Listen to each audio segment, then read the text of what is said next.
Good morning. आज हम लोग पढ़ेंगे क्वेश्चन आंसर जो कि लास्ट स्प्रिंग पार्ट से लिए गए हैं।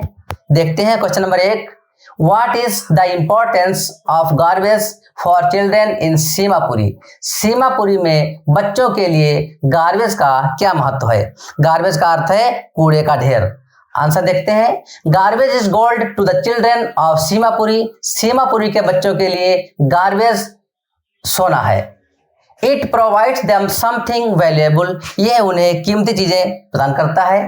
दे find use clothes, shoes, bits of metal, plastic, scrap from it. इसमें से उन्हें पहने हुए जूते, कपड़े, कुछ धातु के टुकड़े और प्लास्टिक मिलती है। They sell them for cash. वे उन्हें बेचकर पैसा लेते हैं। For them it is a means of survival. उनके लिए यह आजीविका का एक साधन है। क्वेश्चन नंबर 2 देखते हैं। Who was Mukesh and what was his ambition? Mukesh कौन था? उसकी महत्वाकांक्षा क्या थी? आंसर देखते हैं। Mukesh was a child labourer. Mukesh एक बाल श्रमिक था।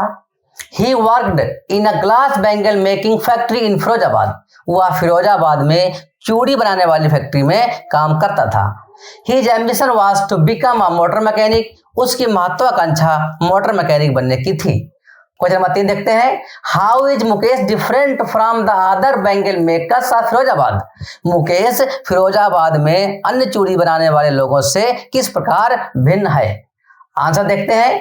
The bangle makers of Firozabad do not dare to give up their profession.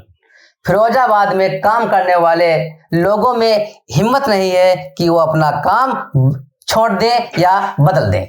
They think that this work is allotted by God and what is allotted can't be blotted.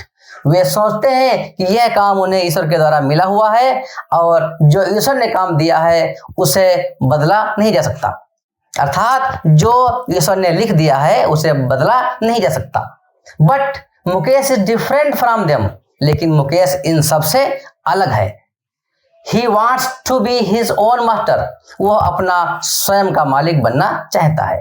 Question number 4 देखते हैं। Why is Saheb unhappy working at the tea stall? साहेब चाय की दुकान पर काम करते हुए unhappy अर्थात दुखी क्यों है? आंसर देखते हैं। साहेब is unhappy working at the tea stall because he has lost his freedom.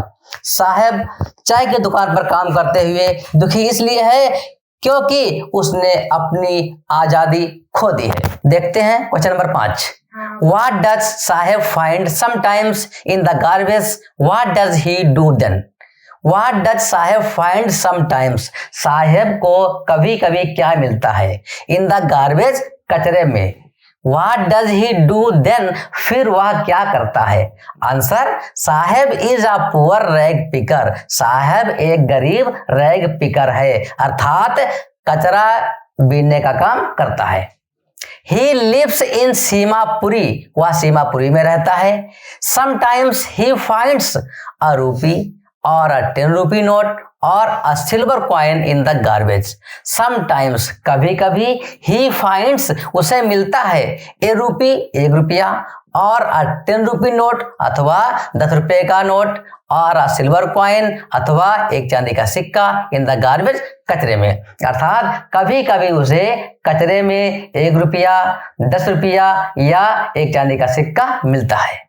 Question number 6। Who is साहेब? साहेब कौन है? हाउ कैन यू से हिज नेम इज आयरनिक? आप कैसे कह सकते हैं कि उसका नाम विरोधाभासी है? Answer. Saheb is a poor rag picker. Saheb एक गरीब रैग पिकर है। His family migrated to Delhi from Bangladesh in 1971। His family उसका परिवार माइग्रेटेड टू दिल्ली दिल्ली को आया था फ्रॉम बांग्लादेश बांग्लादेश से इन 1971 1971 में। अर्थात उसका परिवार बांग्लादेश से 1971 में दिल्ली को आया था। हिज फुल नेम इज साहेब ए आलम, उसका पूरा नाम साहेब ए आलम है। इट मीन्स, इसका मतलब है लॉर्ड ऑफ यूनिवर्स, ब्रह्मांड का स्वामी। Thus we can say his name is ऑर्निक, इस प्रकार से हम कह सकते हैं उसका नाम विरोधाभासी है। Question number 7, what does the title lost spring convey? Lost spring title क्या शिक्षा देता है अथवा लॉस्ट स्प्रिंग टाइटल से क्या संदेश मिलता है? Answer, the title lost spring conveys how millions of children in India waste their childhood in rag picking. The title lost spring conveys, शीर्षक लॉस्ट स्प्रिंग संदेश देता है, हाउ किस प्रकार से, millions of children in India Bharat में 10 लाख बच्चे waste दियर childhood अपना बचपन खराब कर देते हैं इन रैग पिकिंग कचरा बीनने में।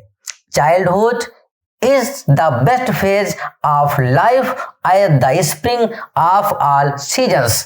चाइल्डहुड बचपन इज द बेस्ट फेज, सबसे अच्छी अवस्था है ऑफ लाइफ जीवन की, as the spring of all seasons, जिस प्रकार से ऋतुओं का बसंत ऋतु होता है। मतलब बचपन सबसे अच्छी अवस्था होती है एक मनुष्य के जीवन के लिए, उसी प्रकार जिस प्रकार से बसंत ऋतुओं के लिए होता है। हमें उम्मीद है आपको हमारे क्वेश्चंस समझ में आ गए होंगे। यदि आ गए हैं समझ में तो हमारे चैनल को सब्सक्राइब कीजिए, हमारे वीडियो को लाइक कीजिए और दोस्तों में शेयर कीजिए। और हाँ, वीडियो को बार बार देखना, क्वेश्चन को नोट कर लेना है ताकि आपकी परीक्षा में याद रहें और आपकी परीक्षा में अच्छे नंबर दिला पाएं। थैंक्स।